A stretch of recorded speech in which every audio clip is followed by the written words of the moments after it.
हम लोग कल बात कर रहे थे आपका राज्य की डेफिनेशन कि राज्य की डेफिनेशन क्या होता है। तो उसमें जो अनुच्छेद 12 है उसकी लगभग सारी चीजें आ चुकी। अब केवल एक शब्द बचा कि अन्य प्राधिकारी, ये भी राज्य समझे जाएंगे किसके फंडामेंटल राइट के प्रोटेक्शन के लिए। और कल हमने कहा था कि इसमें फ्रेमर्स की बुद्धिमत्ता ये दिखाई देती है कि उन्होंने अन्य प्राधिकारी शब्द का प्रयोग किया किंतु कोई इंडिकेशन ये दिया ही नहीं कॉन्स्टिट्यूशन कि अन्य प्राधिकारी हम किसे मानेंगे। इसलिए एक खुला क्षेत्र यह मिला डिफाइन करने के लिए कि आखिर अन्य प्राधिकारी किनको माना जा सकता है फंडामेंटल राइट के प्रोटेक्शन के लिए। और ये समस्या उठ खड़ी हुई।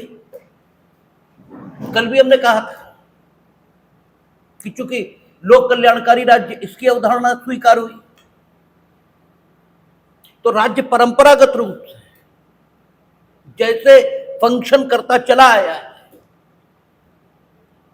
उससे भिन्न रूप में राज्य ने फंक्शन करना प्रारंभ किया, क्योंकि राज्य परंपरागत रूप में जिस तरह से फंक्शन करता था अगर उसी तरह से फंक्शन करता रहे तो तेजी के साथ उन लक्ष्यों को प्राप्त नहीं किया जा सकता जिन लक्ष्यों को प्राप्त करना हमने अपनी संवैधानिक व्यवस्था का उद्देश्य और लक्ष्य ये घोषित किया। भारत के सारे निवासियों सामाजिक, आर्थिक, राजनीतिक न्याय, विचार, अभिव्यक्ति, विश्वास, धर्म और उपासना की स्वतंत्रता, प्रतिष्ठा और अवसर की समता, इसे उपलब्ध करा देने लायक वातावरण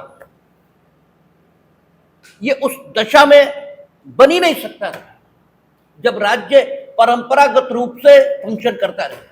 क्योंकि हमने आपसे कहा था कि राज्य परंपरागत रूप से अपने विभागों के माध्यम से फंक्शन करता है। हर क्षेत्र में काम करने के लिए एक विभाग होता है और ये जब से राज्य की संस्था जन्मी है तब से लेकर आज तक लगातार रहा है। इसके नाम भले ही बदल गए, कभी प्रधानमंत्री को महामंत्री या महामात्य ये कहा जाता था, कभी रक्षा मंत्री को सेनापति ये कहा जाता था, लेकिन राज्य अपने विभागों के माध्यम से फंक्शन ये हमेशा हमेशा करता रहा है। लेकिन अगर स्वतंत्रता प्राप्ति के पश्चात राज्य उसी ढंग से फंक्शन करता रहेगा तो जो संवैधानिक व्यवस्था के घोषित लक्ष्य हैं वो उतनी तेजी से प्राप्त नहीं किए जा सकते जितनी तेजी से प्राप्त करना ये व्यवस्था का लक्ष्य था। क्योंकि विभाग इसके माध्यम से अगर काम करेंगे तो किसी पर्टिकुलर काम को करने के लिए भी जो विभाग का उच्च पदस्थ प्राधिकारी है उसकी अनुमति जरूरी होगी और अनुमति के लिए मामला उस तक पहुंचे इस बीच उसे कई चरणों में गुजरना होगा। किसे उस प्रस्ताव को जो उसकी अनुमति के लिए भेजा जा रहा है और प्रत्येक स्तर पर कुछ ना कुछ देर ये लगती जाएगी और वो देर जिन कारणों से लगती है वो सब आपको बताने की जरूरत नहीं, वो सबको मालूम। इसलिए होगा ये कि किसी भी काम को करने में बेहद देर हो जाएगी और इसी प्रक्रिया को लाल फीताशाही या रेड टेपिज्म इसके नाम से जाना जाता है। तो इसको समाप्त करने का एक ही तरीका कि ऐसी संस्थाओं को राज्य जन्म दे जो राज्य का काम तो करें लेकिन राज्य का बहुत नियंत्रण उन पर न हो। ठीक है, राज्य के विभाग से वो अलग रहे। तो राज्य जो विभाग के रूप में फंक्शन कर रहा है वो विभाग न माने जाए राज्य के, लेकिन राज्य का नियंत्रण उन पर हो ताकि राज्य उनके माध्यम से अपना काम करा सके। अर्थात राज्य अपने काम को करने के लिए अपने विभागों के अलावा भी अन्य संस्थाओं को जन्म दे सकता है और देता है। और यह एक ऐसी प्रक्रिया है जिसे रोका नहीं जा सकता, क्योंकि रोकने के जो परिणाम होंगे वो उससे ज्यादा नुकसानदेह होंगे जो इन संस्थाओं के बने रहने से नुकसान हो सकते हैं। उनकी अपेक्षा वो स्थिति ज्यादा नुकसानदेह होगी, क्योंकि अगर इनके बने रहने से कोई नुकसान होगा तो हम निर्वचन के माध्यम से इन संस्थाओं को अन्य प्राधिकारी इस शब्द के अंतर्गत लाकर इनकी व्यवस्था को नियंत्रित कर पाएंगे। लेकिन अगर इन संस्थाओं का जन्म लेना ही हमने रोक दिया तो राज्य के पास काम करने का एक ही तरीका बचेगा, वो होगा विभागों के माध्यम से काम करना। और वो स्थिति देश के त्वरित विकास के लिए अच्छी स्थिति नहीं होगी। इसलिए फ्रेमर्स ने बुद्धिमत्ता का प्रयोग किया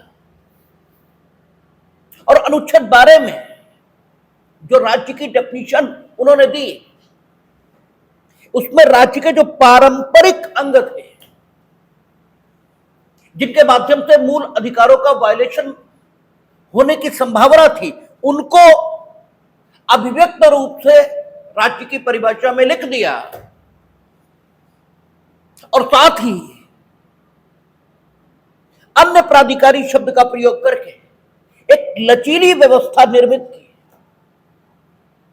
जिसमें भविष्य में अगर राज्य अपने कामों को करने के लिए किन्हीं संस्थाओं को जन्म देता है तो उन संस्थाओं को भी राज्य की डेफिनेशन के अंतर्गत लाके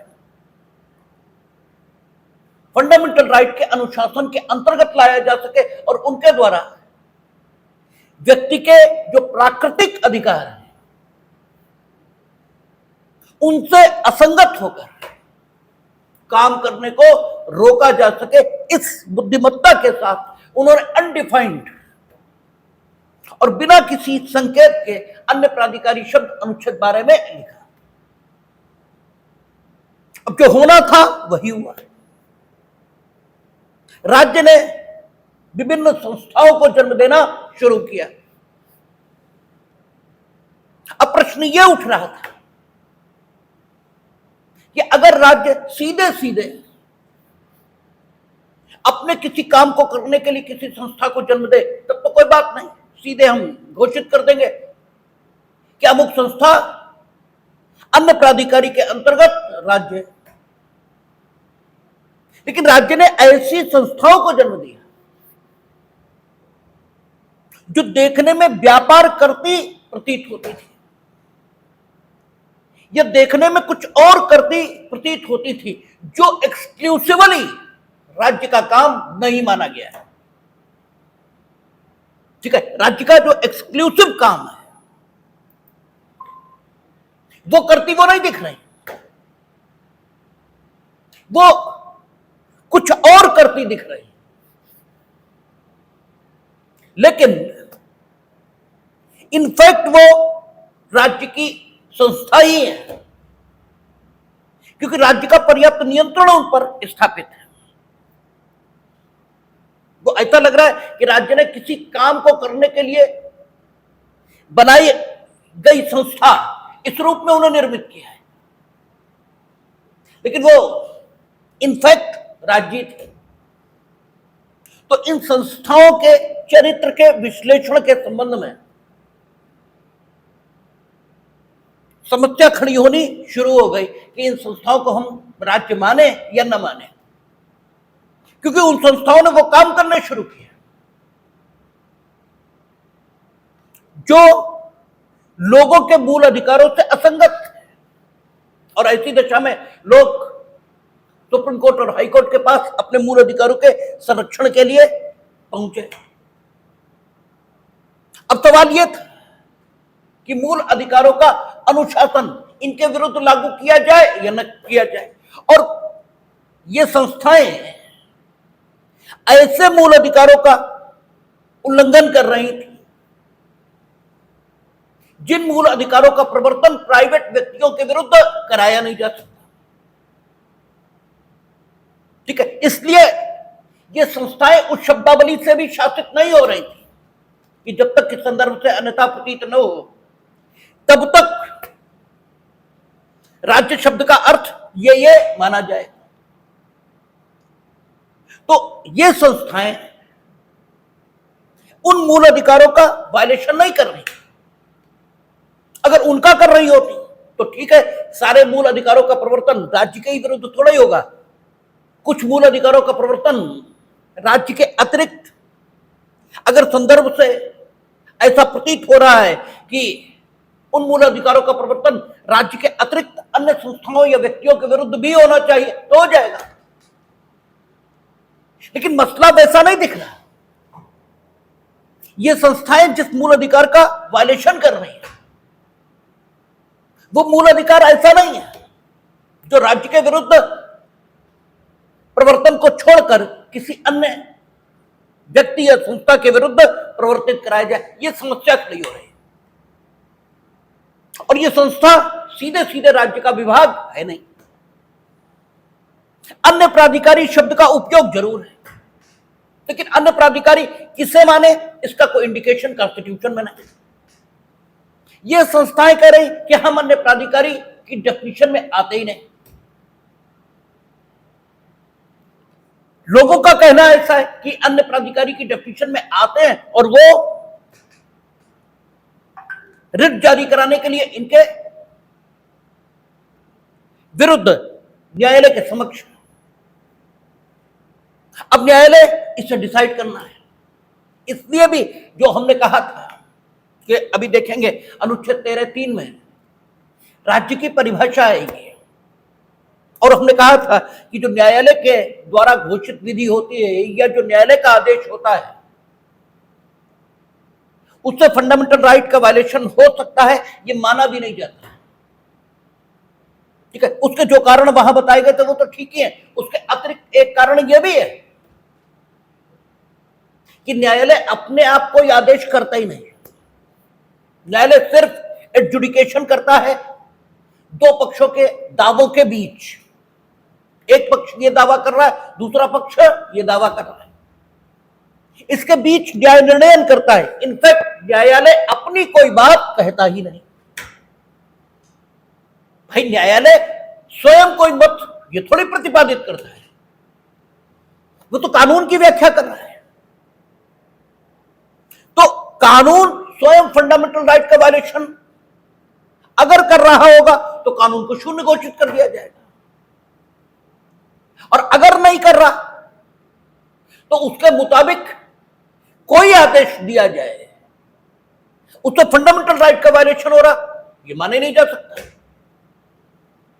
इसलिए भी न्यायालय के द्वारा घोषित विधि को अनुच्छेद 13(3) में फंडामेंटल राइट के प्रयोजन के लिए विधि नहीं माना जाता।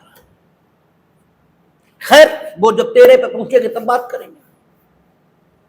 फिलहाल मामला न्यायालय के समक्ष है, और यह तय करना है कि अमुक संस्था जो राज्य ने उत्पन्न की है वो फंडामेंटल राइट के प्रयोजन के लिए अन्य प्राधिकारी के अंतर्गत राज्य मानी जाए या न मानी जाए, क्योंकि वो संस्था स्वयं में शक्ति का केंद्र है।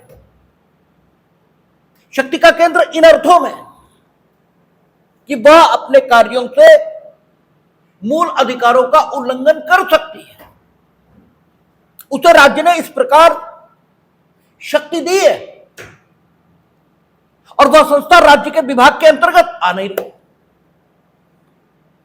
पारंपरिक तौर पर राज्य जिन विभागों के माध्यम से अभिव्यक्त होता है उनके अंतर्गत आ नहीं रही। संदर्भ से कुछ अन्यथा प्रतीत नहीं हो रहा, यानी ऐसे किसी फंडामेंटल राइट के वायलेशन का सवाल नहीं है उस पर्टिकुलर मामले में। जो प्राइवेट पर्सन या वे संस्थाएं जो यहां उल्लिखित नहीं है ठीक है, उनके विरुद्ध जिन फंडामेंटल राइट का परिवर्तन हो सकता है उसका वायलेशन हो नहीं रहा। तो अब समस्या ये खड़ी हो रही है कि इस संस्था को हम राज्य माने या ना माने,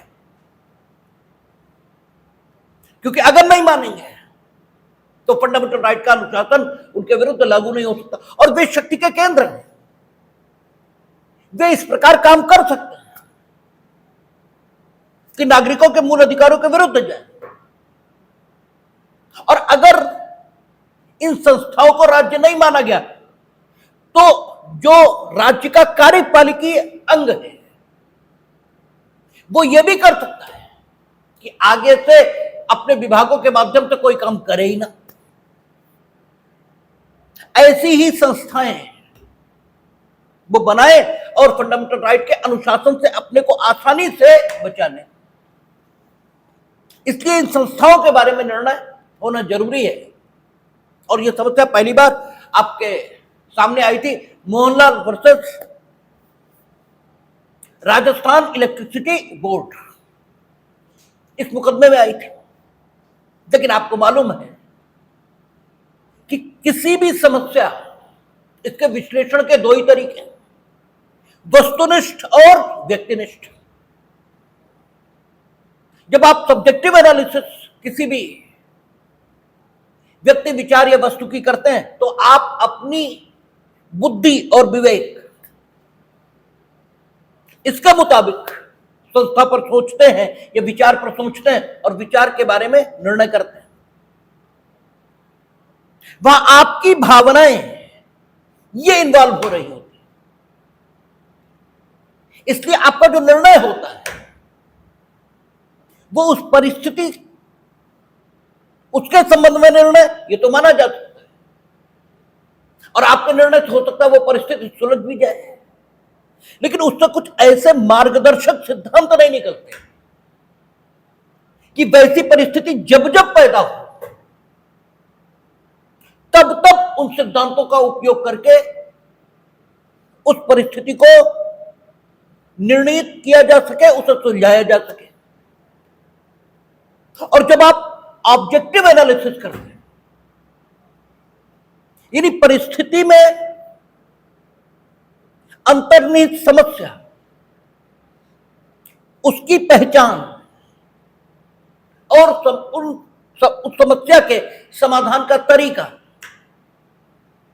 ये निर्धारित करते हैं, तो आप परिस्थिति का वस्तुगत या ऑब्जेक्टिव एनालिसिस कर रहे हैं यह माना जाता है। आपने समस्या की पहचान भी की और समस्या के समाधान का तरीका यह भी बताया। दोनों बातें जब आपने बता दी तो वो समस्या अब जब जब पैदा होगी तो पहचान का तरीका वो भी उपलब्ध है और उससे समस्या का आइडेंटिफिकेशन भली प्रकार किया जा सकेगा। और दूसरा, उस समस्या के समाधान का तरीका ये भी आपने ऑब्जेक्टिवली बता दिया, तो समस्या के समाधान के उस तरीके का उपयोग करके आसानी से समस्या सुलझ जाएगी। ये ऑब्जेक्टिव क्या है? एडजुडिकेशन का तरीका। और न्यायालय इन दोनों तरीकों को अपनाता है। वो सब्जेक्टिव एनालिसिस ये भी करता है और वो ऑब्जेक्टिव एनालिसिस ये भी करता है। और इन नॉर्मल डेज, जब सामान्य दिन होते हैं, तब न्यायालय सब्जेक्टिव तरीके से फंक्शन करता है। यानी 100 में से 99 मुकदमे न्यायालय सब्जेक्टिव तरीके से डिसाइड करता है और 100 में से एक मुकदमा ऑब्जेक्टिव तरीके से डिसाइड करता है। आप जिनके नाम जानते हो वे सारे मुकदमे ऑब्जेक्टिव टेस्ट लगाकर डिसाइड हुए और उनके द्वारा या उन मुकदमों में प्रतिपादित सिद्धांतों के आधार पर जितने मुकदमे डिसाइड होते हैं वो सब्जेक्टिव तरीके का इस्तेमाल करके डिसाइड किए जाते हैं। केशवानंद भारती, ये ऑब्जेक्टिव तरीके से डिसाइड है,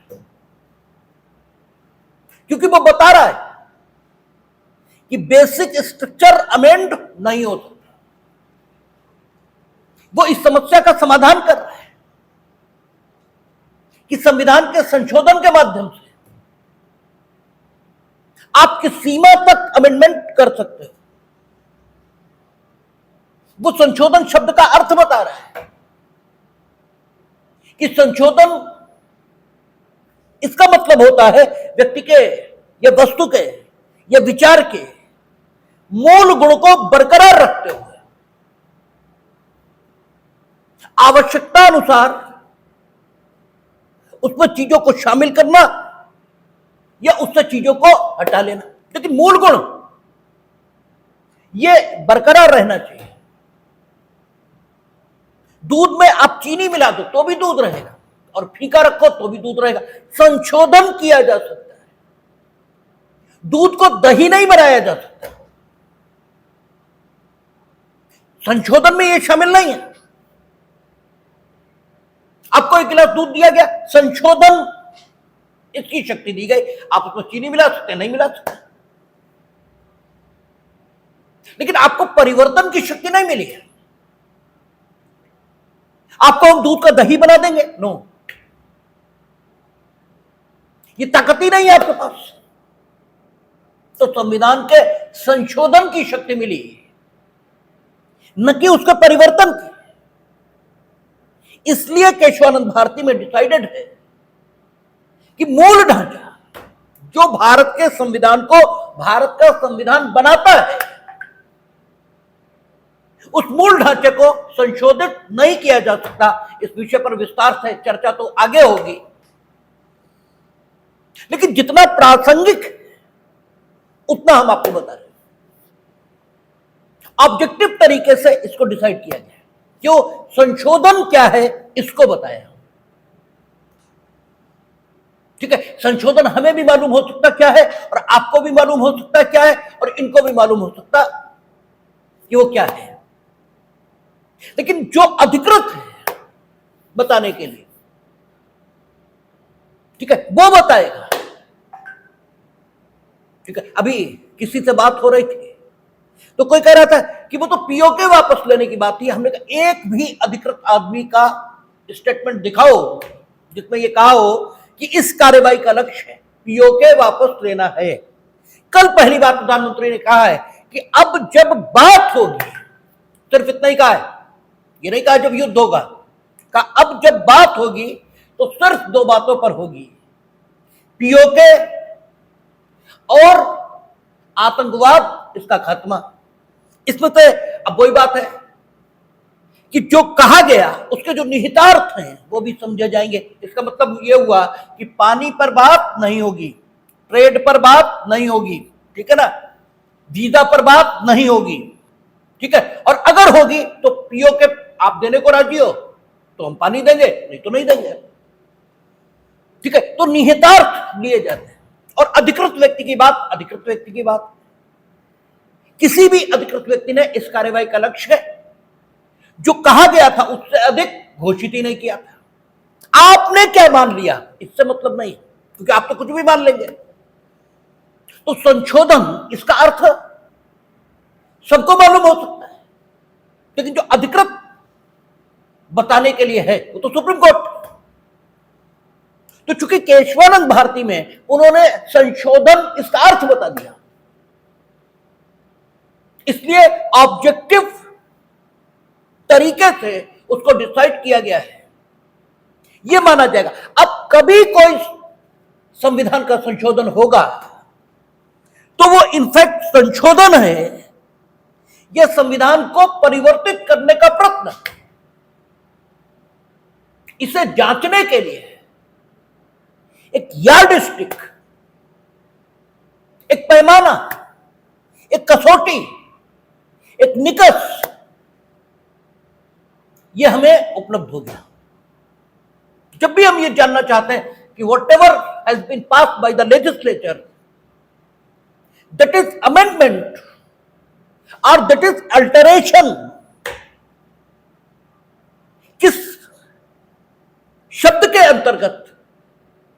संविधान का यह संशोधन आता है तो इसे जानने का एक तरीका जो हमारे पास आ गया कि संशोधन क्या है, और परिवर्तन की कोई ताकत आपके पास है नहीं, सिर्फ संशोधन की ताकत है। ठीक है, और मूल ढांचा संशोधन के माध्यम से बदला नहीं जा सकता, यह भी अथॉरिटेटिवली केशवानंद भारती में कह दिया, और यह भी एक तरीका बताया कि मूल ढांचा क्या है, इसे एक्सक्लूसिवली हम तय नहीं कर रहे हैं, लेकिन उसके कुछ दृष्टांत, उसके कुछ उदाहरण 11-12 वो उसी में बता दिए, और ये कहा कि ये उदाहरण है और इनके माध्यम से आगे भी हम ये बताएंगे कि मूल ढांचे का भाग क्या क्या है। ठीक है, तो वस्तुगत विश्लेषण, एक ऑब्जेक्टिव एनालिसिस, और इस मुकदमे के बाद जितने मुकदमे आए फिर वो सब्जेक्टिव हो गए, फिर विश्लेषण सब्जेक्टिव शुरू हो गया। बचन सिंह बनाम पंजाब राज्य वो ये बताता है कि किस मामले में व्यक्ति को हत्या के आरोप पर मृत्युदंड मिलना चाहिए और किस मामले में आजीवन कारावास। यह ऑब्जेक्टिवली डिसाइड है। बचन सिंह बनाम पंजाब राज्य यह ऑब्जेक्टिवली डिसाइड है, क्योंकि एक समस्या पर विचार किया गया है, किस मामले में हम मृत्युदंड दें, उस परिस्थिति की विवेचना की है, और उस परिस्थिति में जो टेस्ट लेट डाउन किए गए उनको अप्लाई करके हम किसी पर्टिकुलर मुकदमे का न्याय निर्णय कर सकते हैं कि इसमें हमें मृत्युदंड देना चाहिए या नहीं। तो न्यायालय नॉर्मल डेज में सब्जेक्टिवली फंक्शन करता है, उस पर्टिकुलर इशू पर विचार करता है। इसीलिए जो अच्छे जज हैं, मूर्खों की बात नहीं कर रहे, हमारे जो पिछले साहब थे वो कहा करते थे आप 150 केसला ले आए, वो कहते थे इसे उठाओ ले जाओ, ये रद्दी हम नहीं पढ़ेंगे, ये रद्दी है हम नहीं पढ़ेंगे। पहले समझ लीजिए केसला क्या होता है। केसला वो है जिसमें या तो कोई प्रिंसिपल लेट डाउन हुआ है, यानी जो ऑब्जेक्टिवली डिसाइड होता है वही केसला होता है, जो सब्जेक्टिवली डिसाइड है वो केसला नहीं होता, भले ही वो किसी जर्नल में रिपोर्ट हो गया है, इससे कोई मतलब नहीं होता। ठीक है, क्योंकि जनरल में जो केस रिपोर्ट है और जो आपका केस है ये एकदम समान हो, ये होता नहीं, उसमें कुछ ना कुछ भिन्नता तथ्यों की रहती है, और इसीलिए आप रोज केस ला देते हो और रोज आपके खिलाफ डिसाइड होता है, एक लाइन लिख के सिर्फ कि जो न्याय निर्णय दिया गया है उसमें जो विधि प्रतिपादित की है वो जिन तथ्यों में लागू होता है वे तथ्य इस मामले के नहीं है, और बस एक लाइन लिख के रोज आपके खिलाफ डिसाइड होता है। लेकिन जब किसी मुकदमे में कोई सिद्धांत लेट डाउन हुआ या किसी इशू को तय किया गया, वो केसला है। जैसे अब तो उन्होंने संशोधित वक्फ अधिनियम में कही दिया कि अब जो वक्फ होगा वो वक्फ डीड के माध्यम से ही होगा, ओरल वक्फ नहीं चलेगा। लेकिन अभी तो कॉन्स्टिट्यूशनलिटी चैलेंज है, अगर कॉन्स्टिट्यूशनल ये होकर आ जाता है तो अब कैसे होगा? डीड के माध्यम से। इससे पूर्व क्या हो रहा था? ठीक है, जब आपकी जाने लगी तो आपने बता दिया ये वक्फ है, 4 झूठे गवाह ले आए, उन्होंने बता दिया कि साहब हमने तो देखा ये तो वक्फ है, बस अब वक्फ हो गया। ठीक है, अब लड़िए, लड़ते रहिए, ये वक्फ है या नहीं है, और संपत्ति को बचाने का माध्यम वक्फ हो गया। उसके साथ घोटाला करने का, ठीक है। अच्छा, अब वक्फ है, ठीक, तो वक्फ की प्रॉपर्टी तो फिर खुदा की प्रॉपर्टी है ना, फिर तो जो इससे पैदा हो रहा, ठीक है, उसकी एक हिस्से के हिस्सेदार, उसके एक हिस्से के लेनदार आप हो, वो भी उस सूरत में जबकि वक्फ अलुल औलाद है। अगर अलुल खुदा है तब तो आप एक पैसे के इसमें हकदार नहीं हो, फिर तो उस संपत्ति से जो कुछ पैदा हो रहा वो गरीब मुसलमान का, ठीक है, उसका है, तुम्हारा तो हो ही नहीं है, तो उसका हिसाब भी तुम दे नहीं रहे, ठीक है ना। तो ये जो घालमेल आपने कर रखे थे, ठीक है, इसके लिए ये अधिनियम आया, खैर उस पर हम बात ही नहीं कर रहे। अगर किसी मुकदमे में न्यायालय ने यह डिसाइड किया, मान लीजिए अभी वक्फ अधिनियम नहीं है, ऐसे मानिए, और किसी मुकदमे में न्यायालय ने यह डिसाइड किया कि एक वैलिड वक्फ की क्या विशेषताएं हैं, ठीक है, तो एक इशू डिसाइड हुआ, एक इशू डिसाइड हुआ जो वक्फ प्रॉपर्टी से संबंधित प्रत्येक मामले में उपयोगी रहेगा, और इसी को कहा जाता है सबस्टेंशियल क्वेश्चन ऑफ लॉ, इसी को कहा जाता है सबस्टेंशियल क्वेश्चन ऑफ लॉ, जो ऐसा बिंदु है जो उस कार्यवाही को निर्णित किए जाने के लिए निर्णित होना जरूरी है, यह सबस्टेंशियल क्वेश्चन ऑफ लॉ है। तो है क्या कि यदि न्यायालय ने किसी मामले में किसी बिंदु पर कोई निर्णय दिया या समस्या को सुलझाने के लिए कोई प्रिंसिपल लेट डाउन किया, यह फैसला होता है, और ऐसा रोज नहीं होता, ठीक है, ये बरसों में होता है एक बार, ठीक है। न्यायालय जो नॉर्मल फंक्शनिंग न्यायालय की होती है वो सब्जेक्टिव होती है, एक्सेप्शनली वो ऑब्जेक्टिव होती है। हम लोग अनुच्छेद 12 में जब पढ़ना शुरू करेंगे, शुरू कर भी दिए, तो सिर्फ 3 मुकदमे हैं, 3 जो ऑब्जेक्टिवली डिसाइड हुए।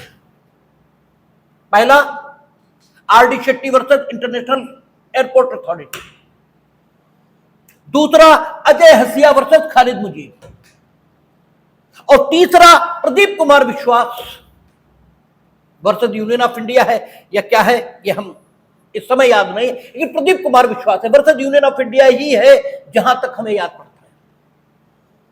सिर्फ 3 मुकदमे जो ऑब्जेक्टिवली डिसाइड हुए, और जब भी अन्य प्राधिकारी की बात चलेगी और आपने इन 3 का जिक्र नहीं किया तो तुम कितने भी लिखाना, ठीक है, मुकदमे, लेकिन अगर एग्जामिनर पढ़ा लिखा है, अब यह भी तो शर्त है, यह भी तो बहुत बड़ी शर्त है, एग्जामिनर ही मूर्ख है तो फिर तो क्या कर सकते हैं, ठीक है। और ये कोई आश्चर्य नहीं है, हर पोस्ट तक बेवकूफ पहुंचे हैं, ठीक है, हर पोस्ट पर कुछ ही लोग ऐसे पहुंचे जिन्होंने उस पोस्ट को सुशोभित किया है, अन्यथा पोस्ट से ही लोग सुशोभित हुए हैं, ठीक है ना, कुछ ही लोग होते हैं।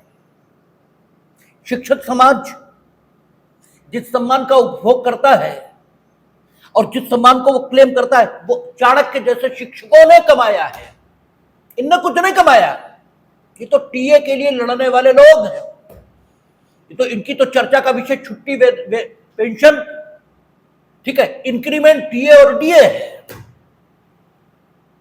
ठीक है, वो सम्मान तो इन जैसे शिक्षकों ने कमाया है जिसका उपभोग आप कर रहे हो, ठीक है ना। तो हमेशा ऐसा नहीं होता, सिर्फ 3 मुकदमे हैं इस अदर अथॉरिटी के क्षेत्र में, और आपने अनुच्छेद 12 लिखा और ये 3 नहीं लिखे अदर अथॉरिटी की व्याख्या करते हुए, तो अगर ठीक एग्जामिनर है तो तुम्हें 2 नंबर देगा 20 के उसमें। आपने वो प्रिंसिपल तो लिखा ही नहीं, ठीक है, जिसके आधार पर आज ये तय होता है कि कोई अथॉरिटी अदर अथॉरिटी की श्रेणी में आकर राज्य मानी जाए या न मानी जाए, क्योंकि अगर राज्य मान ली गई तो वो अनुच्छेद 32 और अनुच्छेद 226 इसकी अधिकारिता में आ गई, और अगर राज्य नहीं मानी गई तो उसके विरुद्ध अनुच्छेद 32 के अंतर्गत कोई रिट, कोई आदेश जारी नहीं हो सकता। अनुच्छेद 226 के अंतर्गत उच्च न्यायालय मूल अधिकारों के प्रवर्तन है तो उसके विरुद्ध कोई कार्यवाही नहीं कर सकता। ठीक है, महत्वपूर्ण स्थिति निर्मित हो जाएगी, वो एडमिनिस्ट्रेटिव लॉ इसके अनुशासन के अंतर्गत नहीं होगी अगर उसे राज्य नहीं माना गया। राज्य मान लिया गया वो एडमिनिस्ट्रेटिव लॉ के अनुशासन के अंतर्गत आ जाएगा। राइट टू इंफॉर्मेशन एक्ट उसके विरुद्ध प्रवर्तित होने लगेगा। ठीक है, एडमिनिस्ट्रेटिव लॉ में जितने उपाय राज्य को नियंत्रित करने के खोजे गए वे सब उसके विरुद्ध एप्लीकेबल हो जाएंगे। महत्वपूर्ण घटना है राज्य निर्धारित होना और राज्य निर्धारित न होना। ठीक है, आपका अदर अथॉरिटी टर्म के अंतर्गत, और अदर अथॉरिटी क्या है इसे डिसाइड करने के लिए कोई यार्ड स्टिक ऑलरेडी फ्रेमर्स ने नहीं दी, और न देने के पीछे फ्रेमर्स की बुद्धिमत्ता है, क्योंकि आगे राज्य किन संस्थाओं को जन्म देगा और किस प्रकार से जन्म देगा ये कुछ तय नहीं है। और ऐसा भी नहीं कि राज्य को हम हर बार गलत मान पाए, क्योंकि यह भी हो सकता है कि उन सबकी जरूरत हो, गैर जरूरी वो न हो। राज्य अपने काम को तेजी से करने के लिए, लाल फीताशाही को समाप्त करने के लिए उन संस्थाओं की रचना कर रहा हूं। चीजों की खोज अच्छे के लिए की जाती है, लेकिन चीज तो तटस्थ है, वो जिसके हाथ में जाती वैसा प्रभाव दिखाती। हमने आपसे कहा था कि तलवार तो तटस्थ है, वो तो किसके हाथ में है इससे परिणाम तय होगा। सब तलवार की कोई गलती थोड़ा ही है। तो जो संस्थाएं जन्म दी जाएंगी ये संस्थाएं न तो स्वयं में अच्छी होंगी न बुरी, उन संस्थाओं का उपयोग करता कौन है इस पर निर्भर होंगी सारी चीजें। उसकी स्वयं की मंशा और भावना क्या है इस पर निर्भर होंगी सारी चीजें। हम उनका पैदा होना रोक भी नहीं सकते, और रोके तो नुकसान होगा, इसलिए हम पैदा होना रोकेंगे नहीं, लेकिन उनके नियंत्रण की व्यवस्था बनाएंगे। और नियंत्रण की व्यवस्था फ्रेमर्स ने यह बनाई है कि अदर अथॉरिटी शब्द को बिना व्याख्यायित किए, बिना किसी संकेत के अनुच्छेद 12 में उल्लिखित किया, ताकि युगीन और युगानुरूप जैसी जरूरत हो उसके मुताबिक इस शब्द को घटाया और बढ़ाया जा सके। अदर अथॉरिटी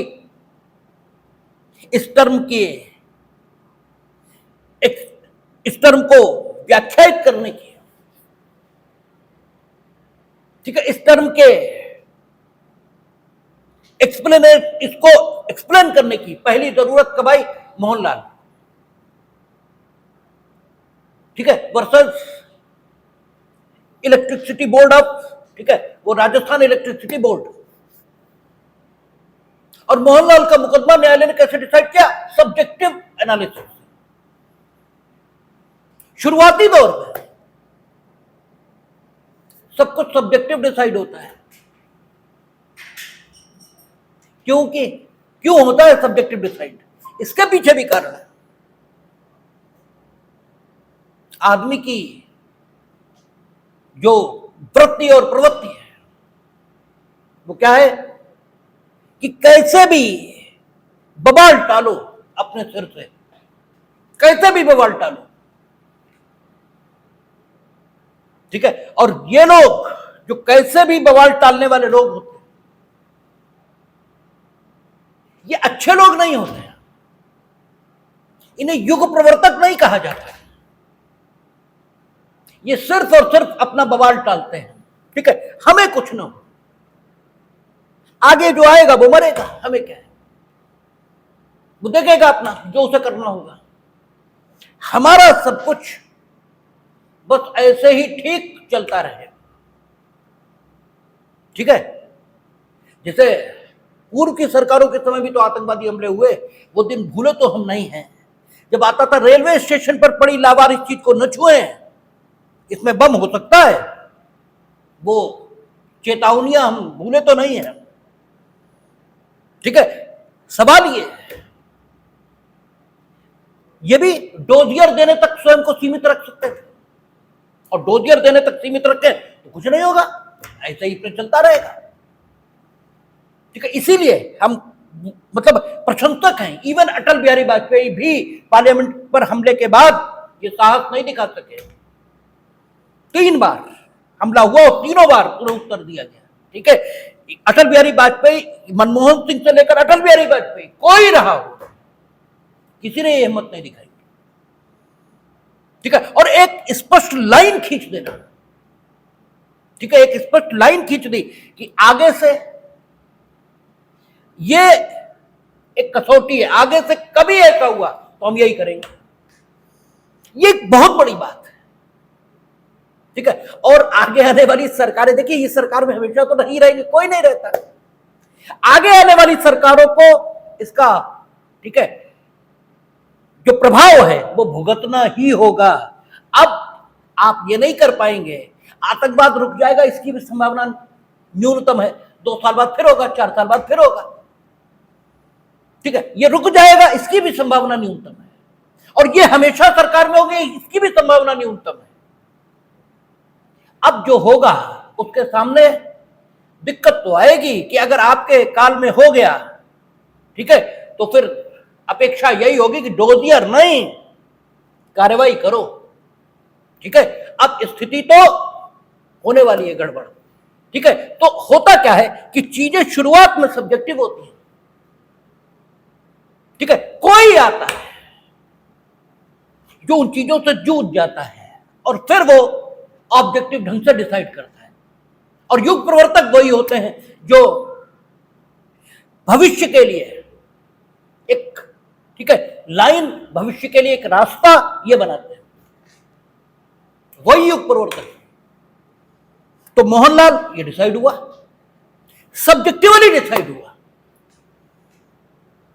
अच्छा, एक चीज और, जब भी आप उत्तर लिखते हैं तो पहला मुकदमा जो होता है उसे जरूर कोड करना होता है।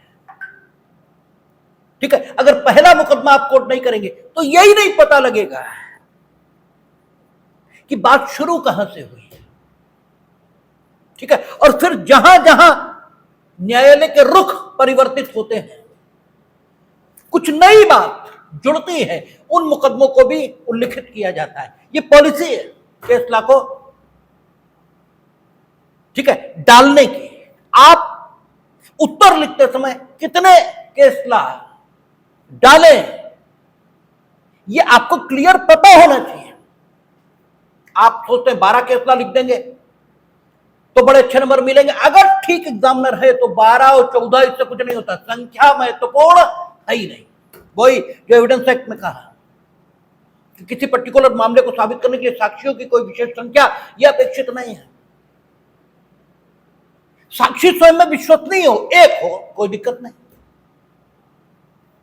तो जो नियम है केसला का वो संतुष्ट होना चाहिए। और नियम पहला क्या है? पहली चीज, जहां से बात शुरू हुई, क्योंकि जहां से बात शुरू हुई वो तो डिसाइड करना ही पड़ेगा। तो बात शुरू हुई मोहनलाल इससे, और मोहनलाल क्या कहता है?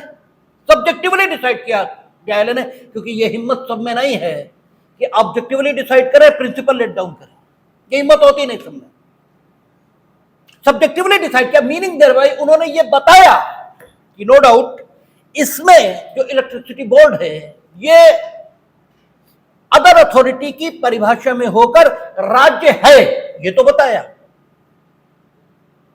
लेकिन किन संस्थाओं को हम राज्य माने या कब संस्था में क्या गुण हो कि हम उसे अदर अथॉरिटी के अंतर्गत मानकर राज्य घोषित कर दें फंडामेंटल राइट के प्रयोजन से, अनुच्छेद 12 के अंतर्गत हम उसे राज्य मान लें, ये इसमें नहीं बताया। ये कहा कि ये राज्य है इलेक्ट्रिसिटी बोर्ड। ठीक है, क्यों? उन्होंने कहा कि ये बिजली वितरण का काम कर रहा है, और आप तो 2005 में एक्ट लाए हैं, इससे पहले तो सरकार की ही बिजली थी। अब तो प्राइवेट पर्सन्स भी उत्पादन वितरण सारे काम कर सकते हैं। आप करना चाहो आप करो, लाइसेंस लो। लेकिन जब ये मोहल्ला डिसाइड हुआ था, उसमें बिजली देना सरकार का काम था, और सरकार ने क्या किया, बिजली विभाग ये नहीं, एक इलेक्ट्रिसिटी बोर्ड बना दिया, और वो बोर्ड बिजली उत्पादन वितरण, ठीक है, उसका बिल वसूलना आदि सारे काम करने लगा। और राज्य का कह रहा है हमारा कोई मतलब ही नहीं है, और उसके द्वारा फंडामेंटल राइट का वायलेशन हुआ। ठीक है, लोग वहां तक पहुंचे। तो तरीका कि कोई चीज अदर अथॉरिटी के अंतर्गत कब मानी जाएगी, उस तरीके को निर्धारित नहीं किया गया। यह बता दिया गया कि विपक्षियों का यह तर्क मान्य नहीं है। विपक्षियों ने जो तर्क पकड़ा वो ये कि ये इलेक्ट्रिसिटी का व्यापार कर रहे हैं। ठीक है, विपक्षी नहीं, सरकार का कहना क्या था कि हमारा विभाग थोड़ी है भाई, इनके फंडामेंटल राइट का जो वायलेशन किया वो हमारे विभाग ने नहीं किया है, यानी राज्य ने नहीं किया। इनकी शिकायत तो इलेक्ट्रिसिटी बोर्ड से है। तो इलेक्ट्रिसिटी बोर्ड एक व्यापारिक संस्था है, उसके साथ व्यापार करने वाले जो लोग हैं उन पर जो कानून लागू होते हैं, उन्हीं कानूनों को इस इलेक्ट्रिसिटी बोर्ड के साथ लागू किया जाना चाहिए। अर्थात मसला सिविल कोर्ट जाना चाहिए, रिट नहीं जारी हो सकती है। ठीक है ना, क्योंकि मसला व्यापारिक, ठीक है, लेन देन या जो भी है, मसला कमर्शियल इन नेचर है। एक कमर्शियल संस्था से इनका विवाद है, इसलिए फंडामेंटल राइट का कोई प्रश्न ही नहीं। और अगर है भी तो फंडामेंटल राइट जो भंग हुआ ये बताते हैं, वो ऐसा नहीं है कि अन्य संस्थाओं, जो राज्य की संस्थाएं अनुच्छेद 12 में बताई गई है, क्योंकि वहां क्या लिखा, संदर्भ से अन्यथा प्रतीत न हो। ठीक है, तो वो ऐसा नहीं है कि इन संस्थाओं के अतिरिक्त किसी के द्वारा वो फंडामेंटल राइट भंग किया गया माना जा सके। और ये न तो केंद्र सरकार है, न राज्य की सरकार है, और इलेक्ट्रिसिटी बोर्ड, न आपका स्थानीय स्वशासन के लिए जो प्राधिकारी नियुक्त है वो भी नहीं, और अन्य प्राधिकारी में इसलिए नहीं आ सकते क्योंकि ये सिर्फ व्यापार करते हैं, बस, और कुछ नहीं। ठीक है, ये कमर्शियल इंस्टीट्यूशन है, इसके अलावा कुछ नहीं।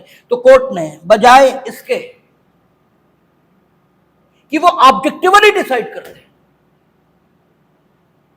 कि राज्य किन संस्थाओं को माना जा सकता है, उसको ऑब्जेक्टिवली डिसाइड नहीं किया, बल्कि सब्जेक्टिवली डिसाइड करके ये कह दिया कि नहीं, ये इलेक्ट्रिसिटी बोर्ड राज्य है, क्योंकि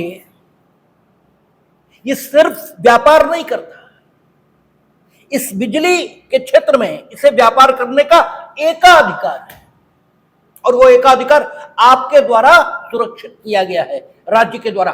तो ये आपकी ही इंस्ट्रूमेंटलिटी है।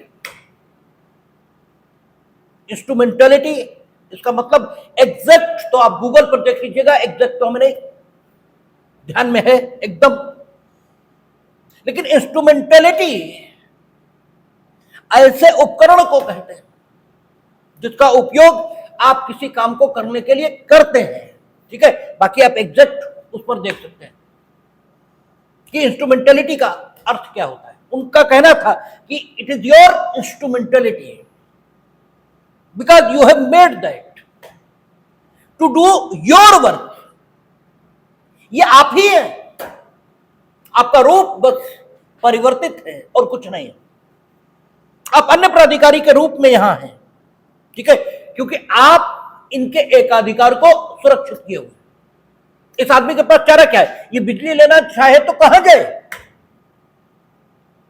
देते ही आप हैं, ठीक है, और आप मनमानी पर उतरे हुए हैं। फैक्चुअल सिचुएशन मोहनलाल में क्या है? कौन सा फंडामेंटल राइट वायलेट हुआ, क्या हुआ, वो आज उपयोगी भी नहीं और मेरे लिए पढ़ना संभव भी नहीं। लेकिन जो भी फंडामेंटल राइट वायलेट हुआ वो वायलेट होगा, क्योंकि इसके पास विकल्प ही नहीं है। किससे ले बिजली? बिजली तुम ही बनाओगे और तुम ही बनाओगे। यह अधिकार सुरक्षित किसने किया? ठीक है, राज्य ने। तो अन्य प्राधिकारी है। इस परिभाषा में यह है because it is your instrumentality. ठीक है, तो यहां से इंस्ट्रूमेंटेलिटी का जो सिद्धांत है इसकी शुरुआत। अगला मुकदमा सुखदेव वर्सेस भगत राम। इसमें 3 संस्थाओं के चरित्र पर चर्चा हुई, ओएनजीसी, फाइनेंस कॉर्पोरेशन और एलआईसी। इनके चरित्र पर चर्चा हुई। सुखदेव वर्सेस भगत राम की जो खूबी है वो खूबी यह नहीं है कि सुखदेव वर्सेस भगत राम में इन तीनों संस्थाओं को राज्य घोषित किया गया। यह मुकदमा भी सब्जेक्टिवली डिसाइडेड है, सब्जेक्टिवली। इस मुकदमे में भी तीनों संस्थाओं को राज्य घोषित किया गया। लेकिन इस मुकदमे में एक विशेष बात कही गई है, इतरोक्ति के रूप में, निर्णयाधार के रूप में नहीं।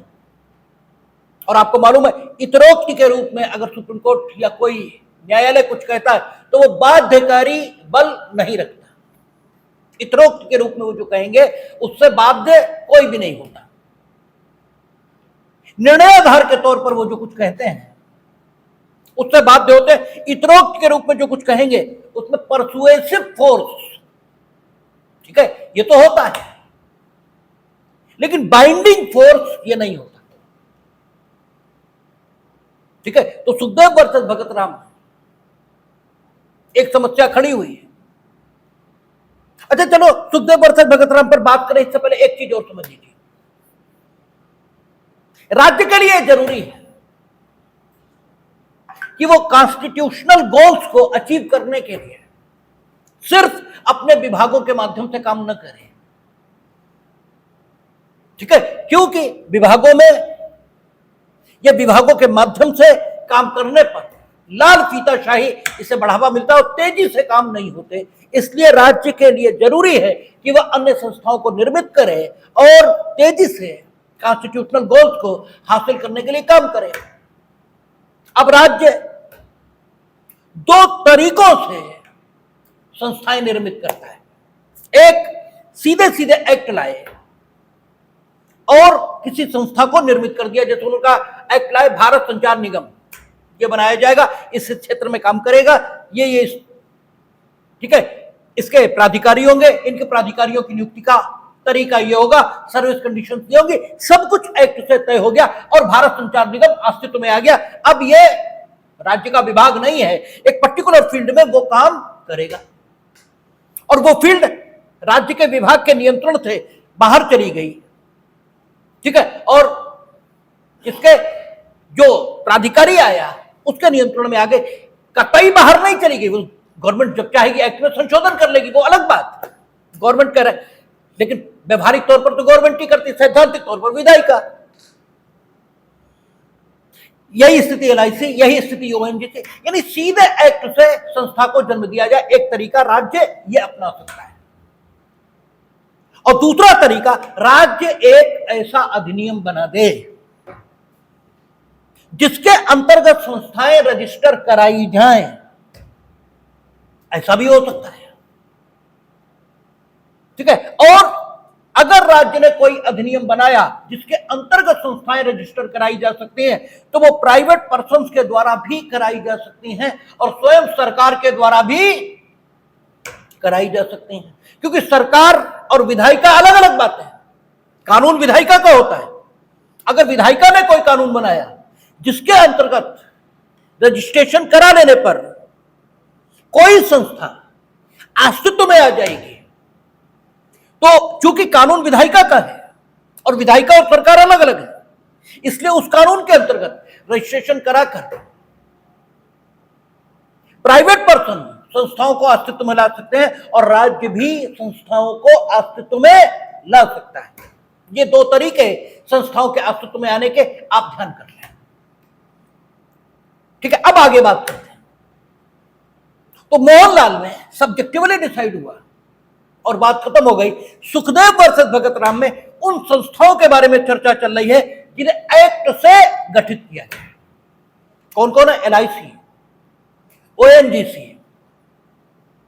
ठीक है, और फाइनेंस कॉर्पोरेशन, तीनों एक्ट से गठित है और सब्जेक्टिवली डिसाइड है। सुखदेव वर्सेस भगत राम, ऑब्जेक्टिवली नहीं। और जो मुख्य मुद्दा है वो उन संस्थाओं के बारे में है जो एक्ट से गठित हुई, जो एक्ट के अंतर्गत रजिस्टर्ड कराकर गठित हुई, उनके बारे में नहीं है। ठीक है ना? जो एक्ट के अंतर्गत गठित हो रही है रजिस्ट्रेशन के माध्यम से, उन पर चर्चा नहीं है। उन पर है जो सीधे एक्ट से गठित हुई। सुखदेव वर्सेस भगत राम, यह भी सब्जेक्टिवली डिसाइड हुआ। इसमें भी कहा कि ये तीनों संस्थाएं राज्य के एक्ट से गठित हैं और चूंकि राज्य के एक्ट से गठित है, क्योंकि विधायिका भी राज्य है, कार्यपालिका भी राज्य है, न्यायपालिका भी राज्य है, अनुच्छेद 12 के प्रयोजनों के लिए न्यायपालिका को बाहर कर देते हैं, क्योंकि अनुच्छेद 12 सीधे फंडामेंटल राइट के संदर्भ में और वो राज्य के द्वारा, यानी राज्य के न्यायिक अंग के द्वारा वायलेट किए जा सकते हैं, ये माना नहीं जा सकता। तो यहां विधायिका के अधिनियम द्वारा जो संस्थाएं गठित हुई हैं उन पर चर्चा चल रही। Sukhdev versus Bhagat Ram subjectively decide होगा, तीनों राज्य हैं, यह डिसाइड किया गया। लेकिन जब चर्चा शुरू हुई तो इतरोक्ति के तौर पर सुखदेव वर्सेस भगत राम में यह कहा गया कि वे संस्थाएं जो किसी विधायिका के अधिनियम के अंतर्गत रजिस्टर्ड कराई गई है, ठीक है, वे भी राज्य हो सकती हैं, but that was not the point of consideration in that particular case. ठीक है ना? In that particular case they are considering the point, ठीक है, कि the institutions which are established by the legislature through their act, they are state or not, ठीक है, in the definition of other authority। यहां विचार का बिंदु सिर्फ ये,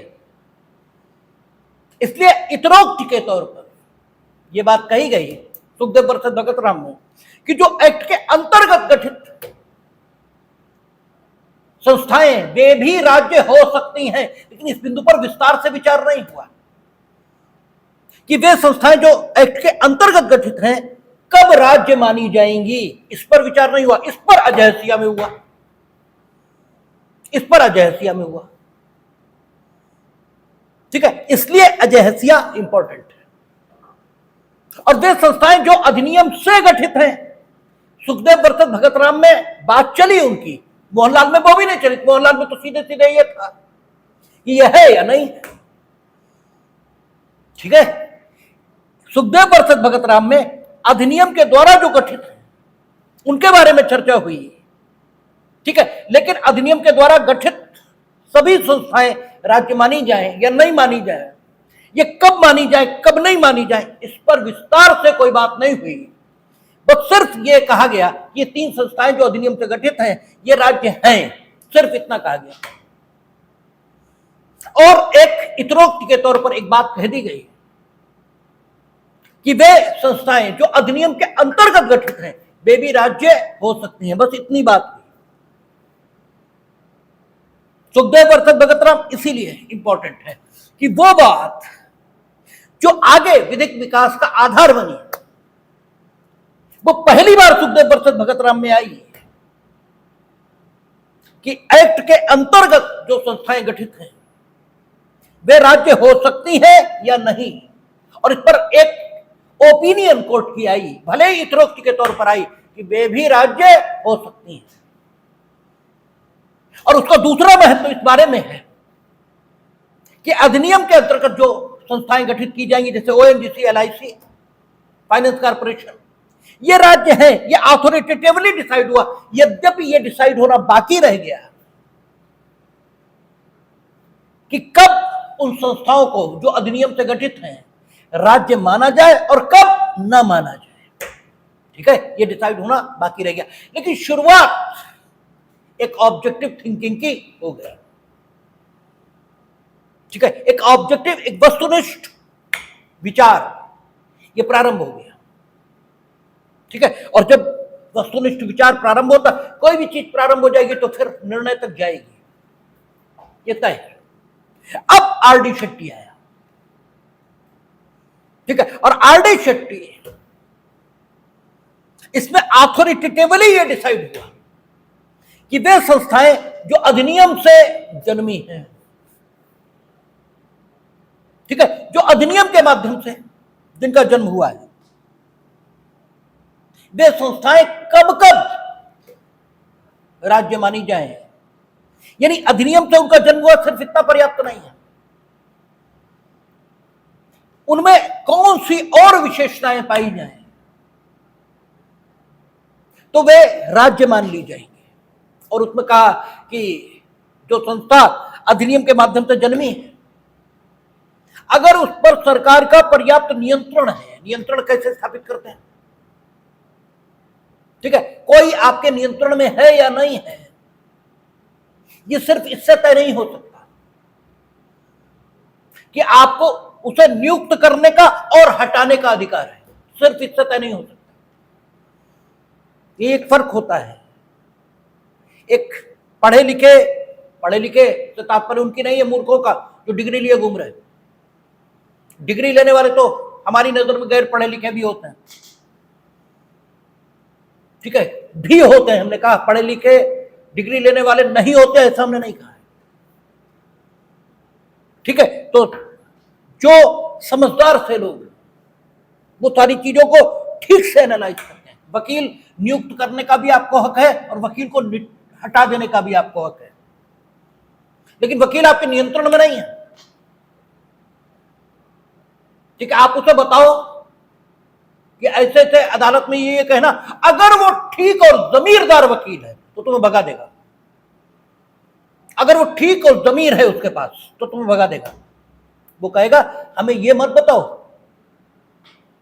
कि हम कैसे काम करेंगे, हम पर विश्वास हो तो बात करो, ये वैश्वासिक संबंध है।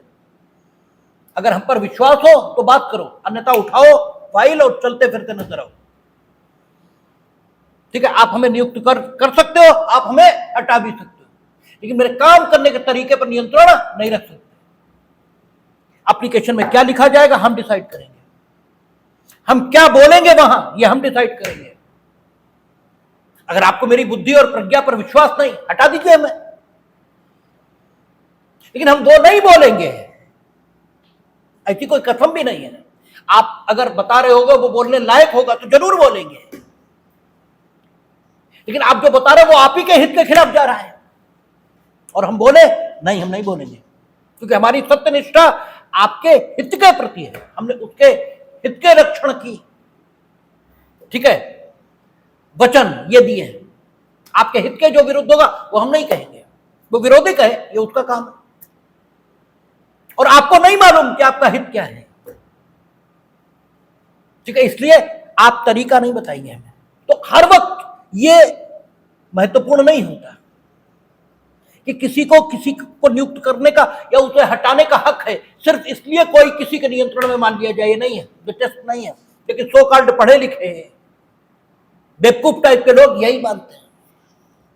कोर्ट ने कहा कि नहीं, आर.डी. शेट्टी में उन्होंने ये बताया कि कब नियंत्रण माना जाए। जो संस्थाएं अधिनियम से जन्मी है वे राज्य हैं, तभी मानी जाएंगी जब वे राज्य के नियंत्रण में हो। अगर राज्य के नियंत्रण में नहीं है तो अदर अथॉरिटी के अंतर्गत हम उन्हें राज्य नहीं मानेंगे। और अदर अथॉरिटी के अंतर्गत राज्य मान लिया तो हमने आपसे कहा कि क्या क्या परिणाम हो जाएंगे। 32 के अंतर्गत उनके खिलाफ रिट आ जाएगी, 26 के अंतर्गत उनके खिलाफ रिट आ जाएगी, वे एडमिनिस्ट्रेटिव लॉ के अनुशासन के अधीन आ जाएंगे। और नहीं माना गया तो ये सब चीजें नहीं होंगी। ठीक है, तो यह कहा गया कि नियंत्रण में होना चाहिए। कोई किसी के नियंत्रण में सिर्फ इसलिए नहीं होता कि उसे नियुक्त करने और हटाने का अधिकार किसी को प्राप्त हो, इससे नहीं होता। जब काम करने के तरीके पर नियंत्रण ये हो, ठीक है ना, जब प्रशासनिक नियंत्रण किसी के पास पहुंचे, जब फाइनेंशियल कंट्रोल जो किसी के पास आ जाए, ठीक है, तभी यह माना जाता है कि कोई किसी के नियंत्रण में। फाइनेंशियल कंट्रोल और साथ ही साथ फाइनेंशियल सपोर्ट, और फाइनेंशियल सपोर्ट और कंट्रोल दोनों एक जैसी चीजें हैं। जो सपोर्ट करता है उसके नियंत्रण में ऑटोमेटिकली हो ही जाता है। उनका जैसे मानिए एक्ट में लिखा है कि ऑटोनोमस बॉडी के या ये जो प्राधिकारी जो अधिनियम से स्थापित हुआ, इसका बोर्ड ऑफ डायरेक्टर होगा 11 सदस्यों का, और बहुमत से फैसले होंगे, और 9 सरकार अपॉइंट करेगी। तो सरकार तो फिर जो चाहेगी वो होगा ही वहां। भाई 9 जब आप अपॉइंट करोगे और वही बोर्ड ऑफ डायरेक्टर फैसला लेगा, ठीक है, तो होगा क्या? तो सरकार जो चाहेगी वही होगा। जो इंटायर शेयर कैपिटल है उसमें 75 गवर्नमेंट के पास है। तो जब 75 गवर्नमेंट के पास है तो गवर्नमेंट की इच्छा के विरुद्ध फैसला होगा ही कैसे? वो तो कहेंगे 75% विड्रॉ के लेते हैं, आपका अस्तित्व ही खत्म, ठीक है ना। तो आप कैसे कर लोगे? यानी फाइनेंशियल सपोर्ट, ठीक है, काम करने का तरीका, जो लोग उस संस्था के संचालन के लिए उत्तरदायी हैं वे नियुक्त कैसे होंगे, वे हटाए कैसे जाएंगे, ये सारी चीजें अगर सरकार के पास दिखाई दे रही हैं और इसके कारण से एक प्रभावी नियंत्रण सरकार का संबंधित संस्था पर दिखाई दे रहा है तो फिर वो संस्था राज्य है। ये आर.डी. शेट्टी में डिसाइड हुई। यानी आर.डी. शेट्टी वे संस्थाएं जो राज्य के अधिनियम से स्थापित हुई, ठीक है, उन संस्थाओं को कब राज्य माना जाए इस विषय पर एक मार्गदर्शक सिद्धांत यह प्रस्तुत कर देता है। इसलिए यह कहा जाता है कि आर.डी. शेट्टी ऑब्जेक्टिव तरीके से डिसाइड किया गया एक मुकदमा है और वो विधि में बढ़ोतरी करता है। ऑब्जेक्टिव तरीके से जब भी कुछ डिसाइड होगा तो विधि का विकास होगा, और सब्जेक्टिव तरीके से जब भी डिसाइड होगा तो डेली रूटीन का जो काम है उसको निपटाया जाएगा, ठीक है ना। तो डेली रूटीन अगर सिर्फ चलता रहे तो विकास नहीं होता। विकास का अर्थ है कुछ और भी होना चाहिए दैनिक कामकाज के अलावा। तो आप दैनिक कामकाज चलाते रहे तो आप एक अच्छे व्यक्ति नहीं कहे जा सकते, ठीक है। दैनिक कामकाज क्या है, अपना चलता ही रहेगा, उसकी तो व्यवस्था बनी होती है, वो कोई दिक्कत वाली बात थोड़ी। विकास ये एक अलग बात है, ठीक है। तो आर.डी. शेट्टी इसको डिसाइड करता है। अब एक बात तो डिसाइड हो गई कि साहब वे संस्थाएं हैं जो राज्य के अधिनियम से जन्मी है, कब राज्य मान ली जाए। तो आर.डी. शेट्टी में टेस्ट आ गया, आप उसको लगाइए, ठीक है, पता लग जाएगा कि वो संस्था जो राज्य के अधिनियम से जन्मी है अन्य प्राधिकारी के अंतर्गत रखकर राज्य मानी जाए या न मानी जाए। लेकिन वे संस्थाएं जो राज्य के अधिनियम के अंतर्गत गठित की गई, चाहे प्राइवेट पर्सन के द्वारा और चाहे राज्य यानी सरकार के द्वारा, यानी राज्य के कार्यपालिकी अंग के द्वारा, उन्हें माना जाए या ना माना जाए, ये अभी डिसाइड नहीं है। ठीक है। और सुखदेव वर्सेस भगत राम, अच्छा, RD Shetty versus international airport authority के मामले में भी इतरोक्त के तौर पर वही कहा गया जो सुखदेव वर्सेस भगत राम में कहा गया।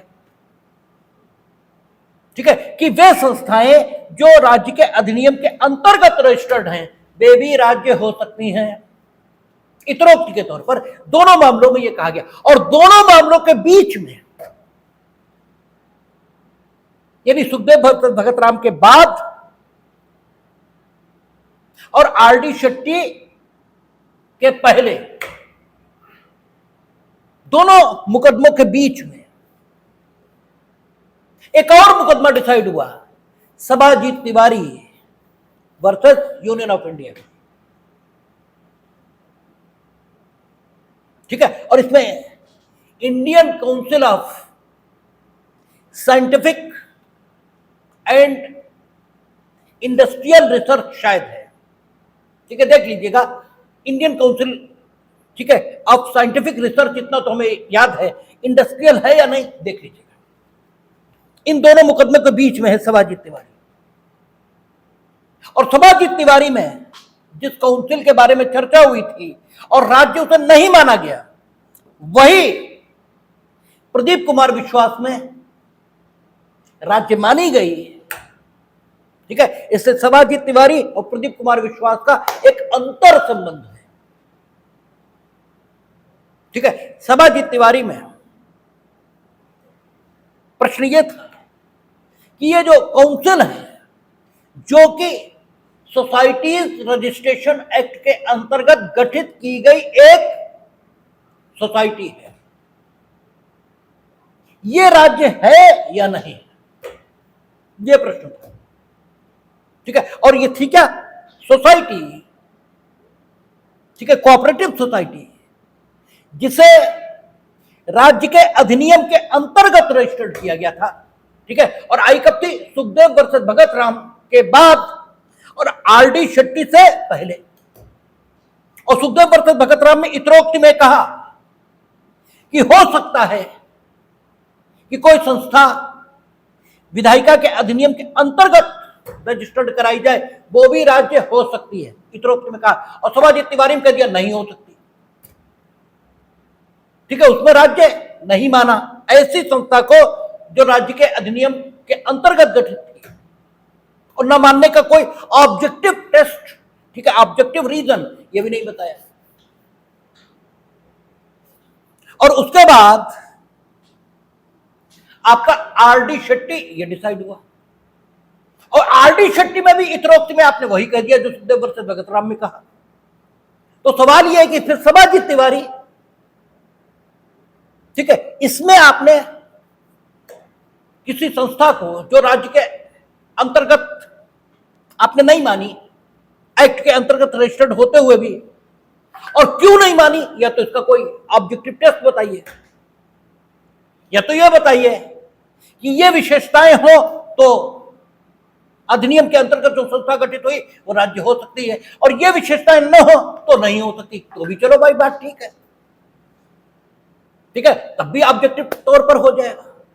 आपने कह दिया राज्य नहीं है, और उसके बाद फिर आप वही बात कह रहे हो आरडी शेट्टी में। इसका मतलब हो तो सकता है, ठीक है, कि कोई संस्था जो राज्य के अधिनियम के अंतर्गत रजिस्टर्ड है वो राज्य मान ली जाए, ये हो सकता है। उस टेस्ट को खोजे जाने की जरूरत है।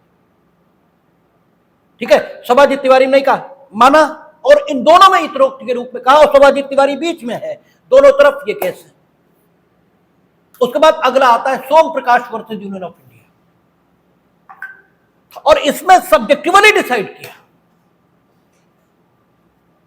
और एक्ट के अंतर्गत जो संस्थाएं, ठीक है, गठित की गई थी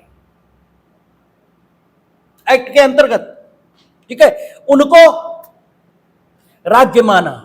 ठीक है, तो सोम प्रकाश वर्सेस यूनियन ऑफ इंडिया, और इसके बाद अजय हसिया है। सोम प्रकाश वर्सेस यूनियन ऑफ इंडिया के बाद अजय हसिया है।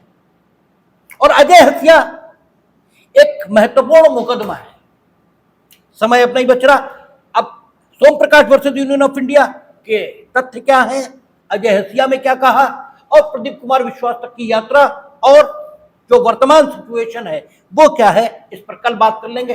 कल अनुच्छेद 12 हमें लगता है समाप्त होना चाहिए।